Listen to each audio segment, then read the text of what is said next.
We recently appointed in our company a chief community officer. And when I sat with her, she said, "Well, what's my job?" I said, "Your job is to reach out to every one of our franchise partners, find out what they're great at, find out what they need help with, and connect them with someone on the other side of the planet who's great at the thing they need help with, and vice versa for everyone on the planet, and start doing that." And she said, and that's all I have to do. I said, yes, because what we've found is that if people, they get more value out of just being connected with someone than they do out of pretty much anything else in what we do. And we noticed that when people come to us, being a part of the community is more important than pretty much anything. How do we get business people today to just recognize the power, the value, and even the I guess the long-term profitability in community? That's a lot of questions in a row, Brad.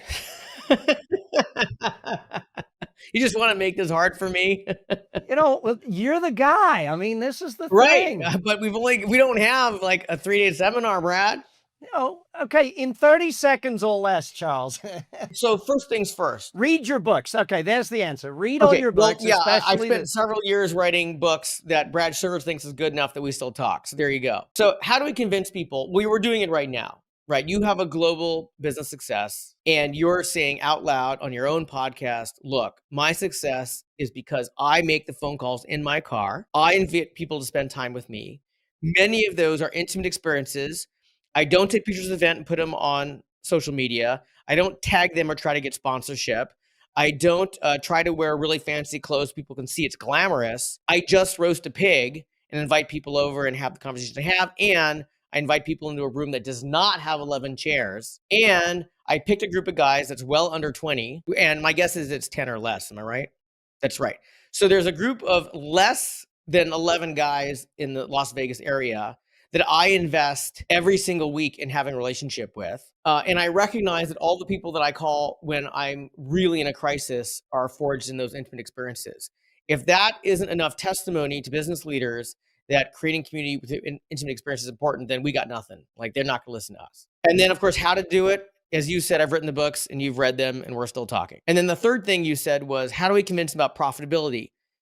Every time you sat in your wine cellar, and every time you roasted a pig, and every time you texted the Handsome Men's group, am I right about this, Brad? Every single time, you never calculated the ROI.